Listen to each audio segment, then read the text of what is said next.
Cristóbal Cuenca Albert, fill de Benimaclet i de tots massa conegut.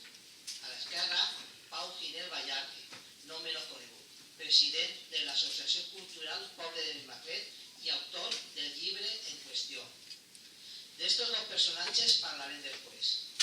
Breument vaig a comentar un aspecte de l'obra encara que l'autor és qui millor ens la pot explicar i explicarà, però volia destacar el següent. En la introducció, Pau ens fa destacar la informació que s'ha valgut en particular de Juan José Calatayud Lucía a través de Alqueries i Barraques de Benimaclet, que en 1987 se publicà en el programa de les nostres festes patronals. També destaca el pregó cultural de 2009 de les mateixes festes a càrrec de Vicente Sanchís López. Continuant la informació obtinguda, ha sigut molt important les numeroses entrevistes a persones que venen reflejades en la introducció i que visqueren en la seva infància en l'horta de Benimaclet.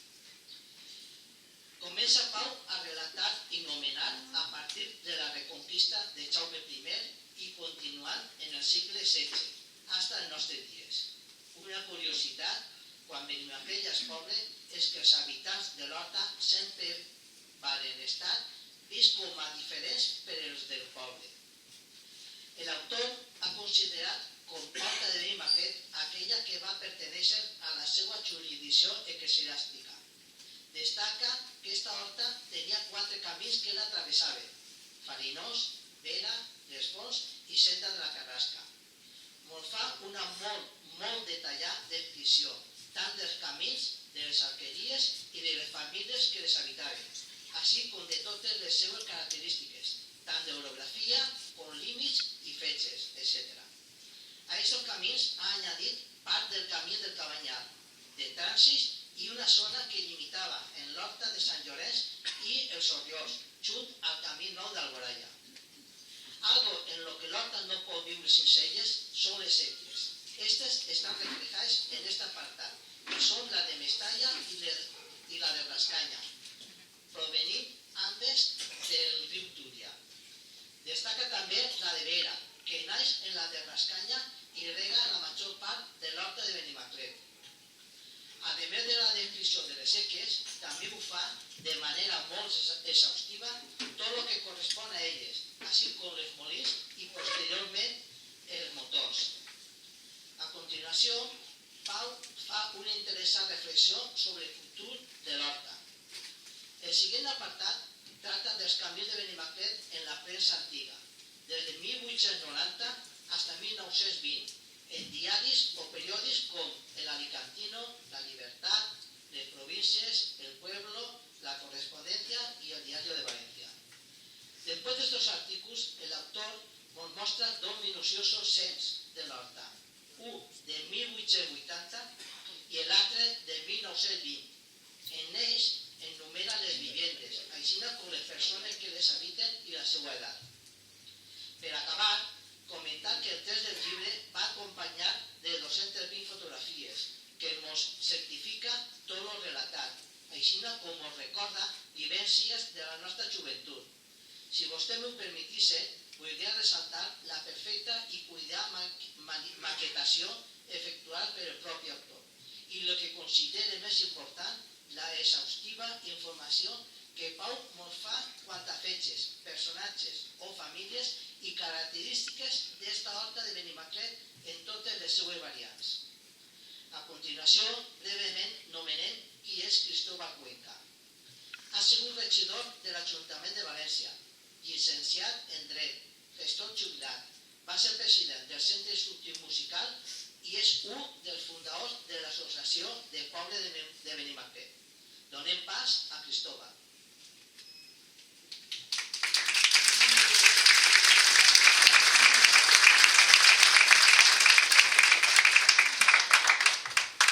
Senyores, senyors, bona vesprada. Avui l'Associació Cultural Poble de Benimaclet presenta un altre llibre. Sí, un llibre nou, i ja ne fan 5. Volem donar a conèixer la història, les tradicions, els personatges, tant del poble com de l'horta. En els llibres que presentàrem ara fa poc més d'un any, parlàvem de Benimaclet poble, els seus poetes més senyalats. Avui presentem l'horta de Benimaclet, alqueries, camins i gens. Sí, perquè encara que no ho parega, el poble i l'horta són i han sigut dos realitats diferents. Aquestes dues realitats jo les he viscut. Tots des d'aquella època recordem que quan s'identificàvem algú dia, jo soc del poble, o l'altre dia, me'n vaig a l'horta. Ara bé, sin embargo, per anar a la ciutat, tant uns com altres dient, me'n vaig a València. Les dues realitats, poble i horta, les vaig tindre molt present en ma casa des de ben menut. Mon pare era del poble, del carrer València, Cantol, al carrer l'Assumpció. Ma mare de l'horta, de la Senda de la Carrasca. I en aquesta dualitat me vaig criar i intenté agarrar lo millor d'un i de l'altre. Avui, per a parlar de l'horta, he de recordar la meva infància. Sí, perquè jo, com tots els xiquets, de xicotets estem tan units a la mare. I ma mare, Dolores Albert, que havia nascut en l'alqueria de guerra en la Senda de la Carrasca, tenia per costum anar tots els diumenges per la vesprà a l'alqueria on nasqué. I en aquell moment, allí, en l'alqueria, vivia el seu germà, mon tío Pepe, el de guerra. Me fiqué molt prompte en contacte amb l'horta i la veritat és que me causà impressió. Eixíem molt freqüentment al camp i vaig descobrir una vida, una forma de vida molt distinta a la del poble. Allí, lo important era l'agricultura. Se sembrava, se treballava, se regava i se collia. I diverses collites en l'any perquè se'n feien vàries. Tot això era possible, segons jo vaig apreciar, per tres factors. En primer lloc, se precisava una terra fèrtil, ben abonada, regada i ben treballada. També se necessitava aigua per a regar, pues, per molt fèrtil que siga la terra, si no se rega no hi havia collita.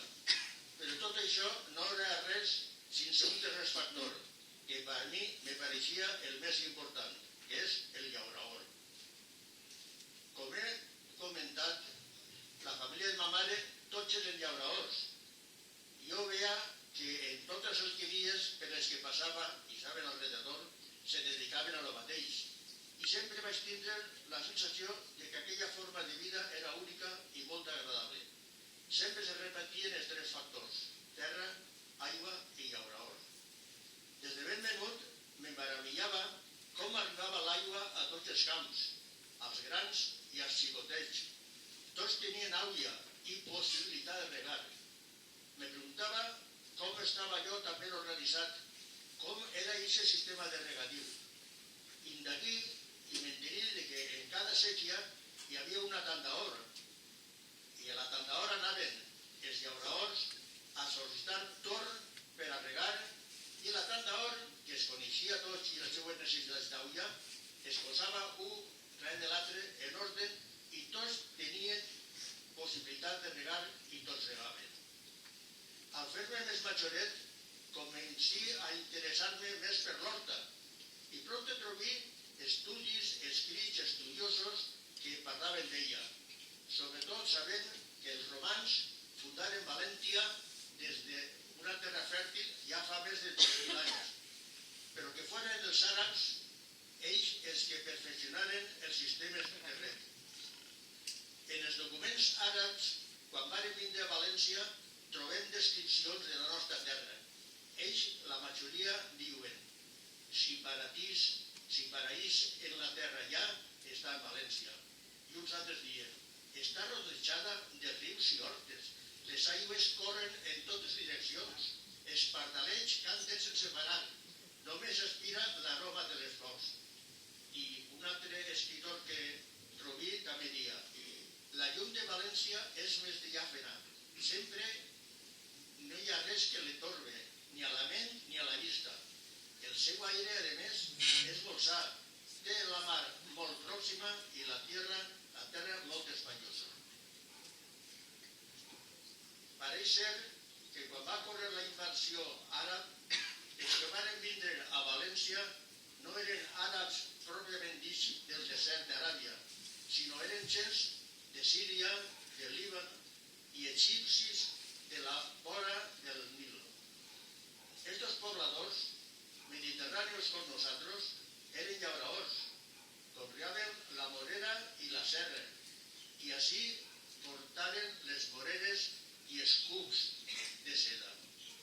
Sabien cultivar les terres, regar-les i construir séquies i sénies. Nos dugueren també l'arròs i la xufa per a fer horchata. Com tots sabem, el nostre Benimaclet té un origen àrabe, Beni Maclet, fills de Maclet, i possiblement entre els seus primers habitants se trobaren alguns d'aquells llabraors de l'Orient Pròxim. Parlàvem al principi de la meva intervenció que en Benimaclet jo descobrí tres elements que eren únics: la terra, l'aigua i el llabraor. El llabraor era, a mi, el més important. La terra és la que és la que tenim, i la tenim gràcies a que aquest riu Turia-Pare ha anat deixant sediments que l'han convertit en fèrtil i productiva com ninguna. És la terra i és el terreny que s'han trobat, i això és el que n'hi ha. Però en el cas de l'aigua no la tenim sempre. L'aigua havia que dur-la i tenia que replegar a tots els cants. Era precís tindre aigua inclús en els temps de sequia. A més, s'havia de repartir i fer-la arribar a tots els camps, als grans i als xicotets.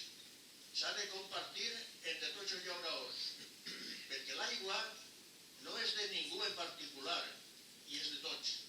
Regular el dret de l'aigua era un primordial en una societat eminentment agrícola.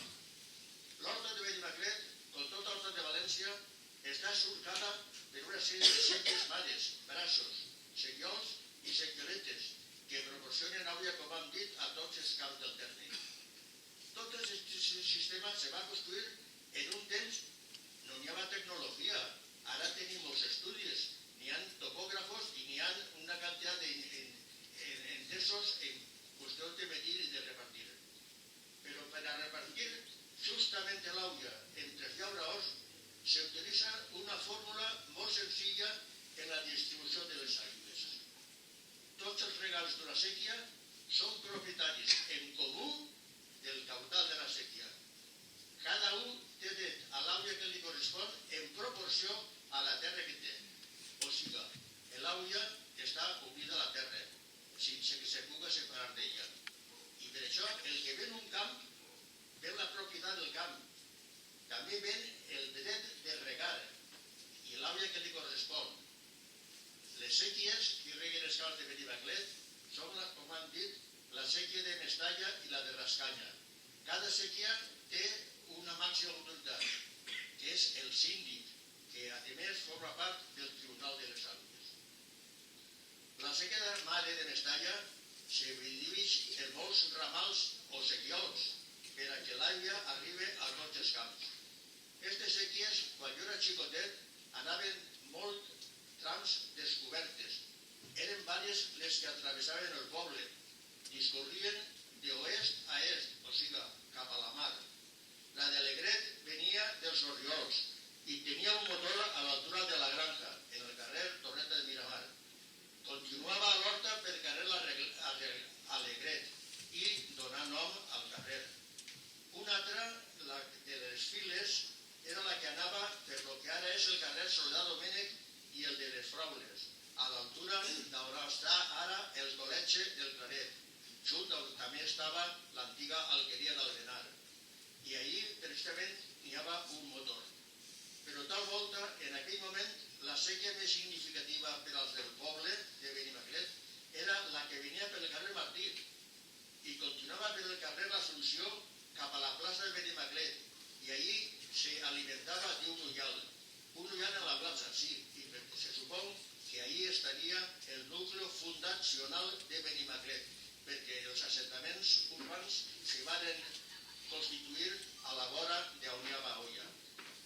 Continuava la sèquia per el carrer de la Murta, cap al camí de les Fonts, on antigament estava el llavaor del poble. Era verdaderament meravellós veure tanta abundància d'aigua en aquell temps, pues podíem veure com brollava per tot el terme. Hi havia molts ullals i quan el nivell freàtic era molt alt, com xicotets manantials sorgien a la superfície. I això ocorria sobretot en el camí de les Fonts, que rebia aquest nom degut precisament a l'abundància de fonts. Però de totes les sèquies, la més famosa era la sèquia de Vera, ja en l'Horta, per la quantitat d'aigua que portava sempre, per el seu tamany i per els molins que movia, tant del camí Farinós o Molí Nou, com sobretot el més famós o Molí de Vera, que com a més té l'ermita adossada, fa que encara siga un lloc més atractiu. I encara tenia una altra peculiaritat, el famós clot de Vera, on se criaven anguiles, que és la delícia del paladar i l'allipebre d'anguiles que encara continua fent a Benimaclet. Per què? Pues tots sabien que eren aigües netes, transparents, les del clot de l'Elector. Aquest lloc era de més freqüentat per pintors, artistes, escriptors, com a punt d'inspiració i de treball. Entre els autors, artistes que tenien constància, que s'inspiraren en aquest lloc, podrem citar a Blasco Ibáñez, que va escriure La Barraca, ambientada en esta horta de Berga. El pare Luis Fullana, que va escriure la gramàtica de la llengua valenciana en l'Hort de Misteris o de Tatall. I el gran músic i compositor Salvador Giner s'inspirà en aquest lloc per a compondre el Chopin hasta la Bomba. El lloc era encara més atractiu i admirat perquè hi havia molts arbres. Eren uns xocs, eren molt alts, perquè com el camí Farinós al costat sempre n'hi havia una sèquia. I la sèquia alimentava molt els acres i foren frondosos, alts, verds, maravillosos. Era un remanç de pau, tranquil·litat i repòs, o sigui, un lloc únic. El clot ha desaparegut perquè ha sigut reoblit de terra, però el molí i l'ermita continuen dret per a constància i admiració dels visitants. La sèquia de Vera continuava a la mar i lindant de la sèquia mon pare tenia un camp on vaig descobrir una altra cosa. Com el regava? Doncs bé, el camp estava més alt que la sèquia, per lo que era necessari que una taona, que és un aparato que apalanquejava l'aigua, tenia una espècie de caixó amarrat i la punxàvem al camp. Aquestes sèquies mares i tots els ramals i sequietes formaven una entramada per a tota l'horta que la feia que l'aigua arribara a tots els camps. Això fa pensar que la distribució de les aigües comptava, com ha dit, una organització perfecta. Cada sèquia mare tenia un síndic, que tenia que ser llaurador, tenia que ser propietari de terres i cultivador directe, i pot ser-ho l'aigua a la que té dret a la seva terra. Qui no té terra pròpia no té dret, no pot ser síndic. Per tant, el síndic és només administrador, ja que l'aigua és de tots. Ara bé, el síndic té poder executiu i la possibilitat d'impartir justícia, potser és membre nato del Tribunal de les Aigües de València, del que nos sentim tan orgullosos els valencians. Si en la meva infància ja entria en contacte amb l'horta, va ser en l'adolescència o primera joventut quan vaig ampliar els meus contactes amb l'horta, doncs encara que jo era del poble, vaig formar un grup d'amics que eren de l'horta.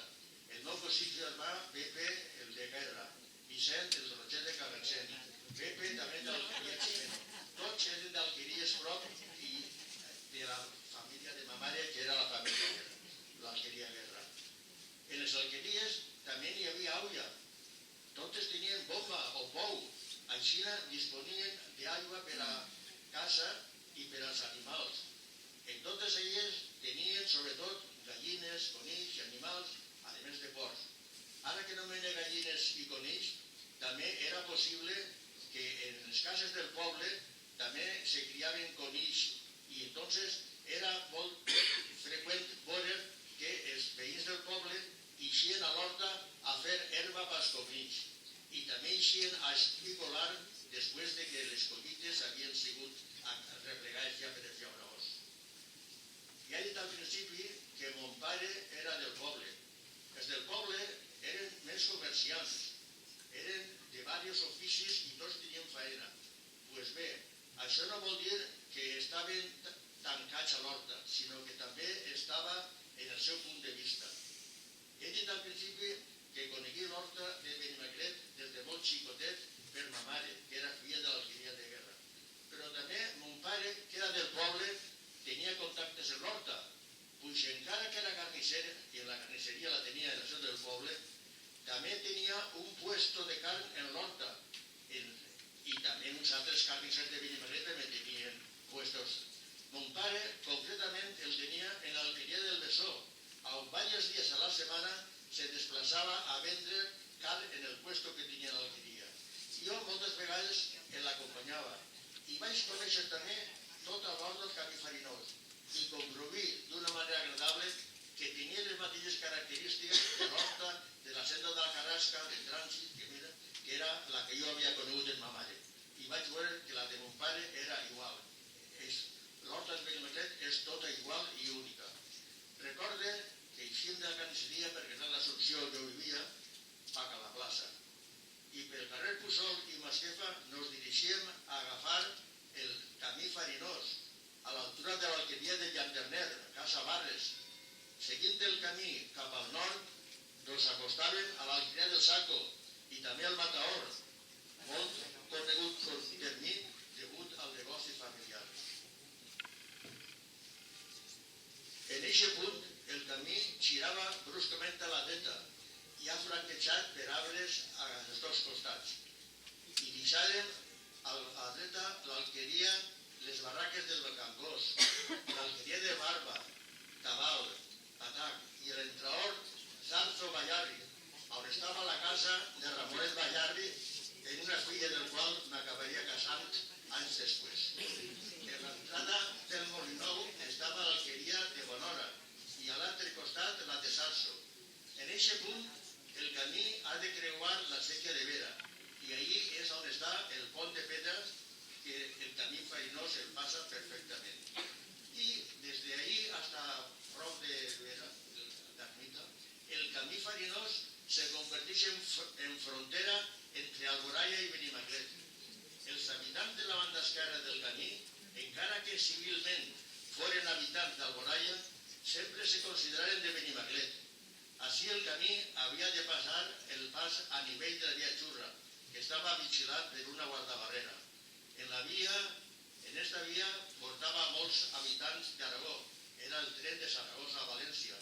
I el tren, quan anava arribant a aquest punt, disminuïa molt la velocitat per a facilitar que els viatgers tiraren els bultos per les finestres als seus familiars que estaven vora via esperant-los, perquè així no pagaren l'impost de consum en l'estació.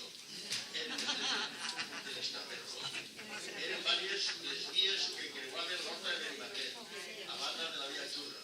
Travessaven també el camí farinós, el de les Fonts, el de Vera, la senda Carrasca i el camí Cabanyal.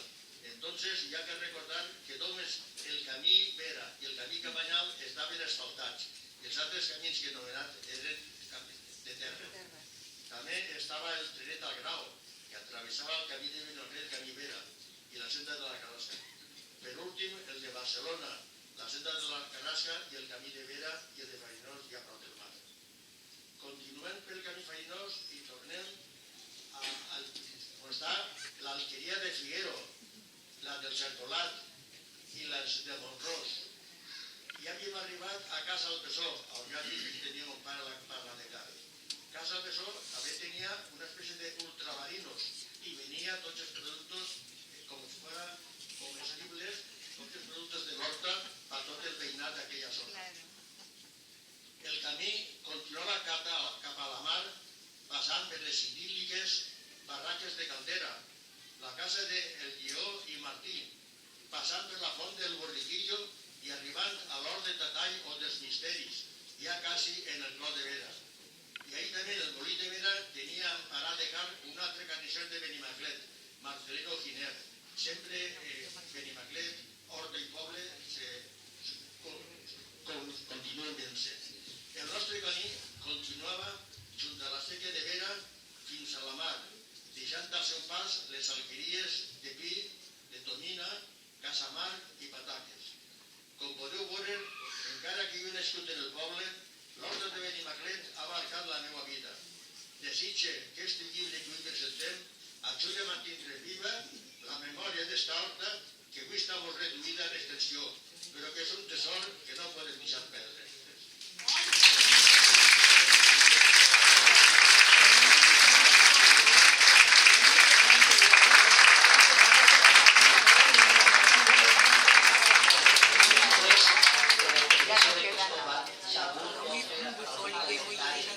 Ahora nadie quiere ser agricultor y las multinacionales lo han matado.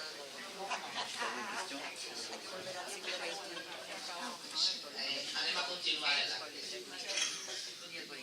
L'autor de l'Horta de Benimaclet és Pau Giner, metge especialista en neurofisiologia clínica, autor de diversos llibres de medicina i altres sobre Benimaclet, actual president del poble de Benimaclet. Ara, ningú millor que el propi autor va comentar i explicar els motius de la seva obra. En tots vostès, Pau Giner.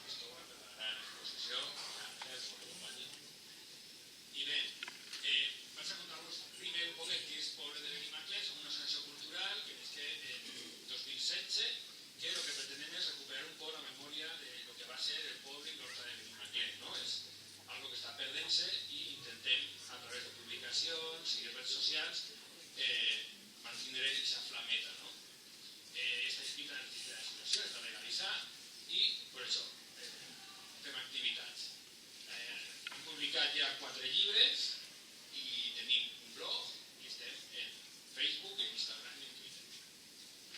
Bé, parlant del llibre, el primer que fer és agrair als informadors que m'han passat informació per a poder completar el llibre. Vull dir, fer un llibre on tinc que buscar totes les cases que moltes d'elles desaparegueren en els 40, 50, ha sigut una llavor molt complexa.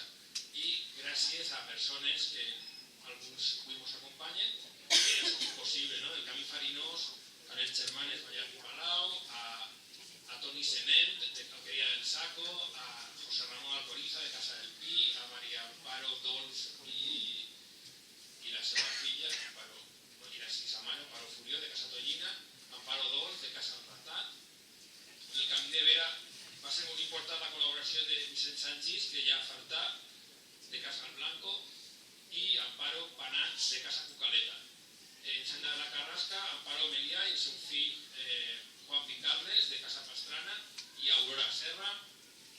Del Camí de Fons, Maruja Sánchez i José Vicent Maruja Sales i José Vicent Sales, de l'Alqueria de Sales, i José Serra Peris, de l'Alqueria de Serra, que a banda, gràcies a la seva edat, és una memòria viva i és una joia que tenim en Benimaclet i m'ha ajudat també a corregir un poc i que no hi hagueren molts errors històrics en el llibre. Del Camí Nou d'Alboraya, Pepe Bonora Monrós, de la Barraca del Güere, que ens acompanya avui i que m'ha ajudat moltíssim a la meva documentació d'aquesta zona del Camí Nou d'Alboraya. Del poble de Benimaclet, Cristóbal Cuenca i Ángel Salom, que ens acompanyen.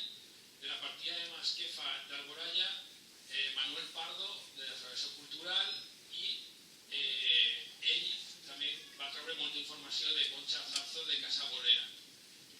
I per últim, el meu cosí Paco Soler, de Casa Montsoliu, també va donar informació presentació d'esta partida de Masquefa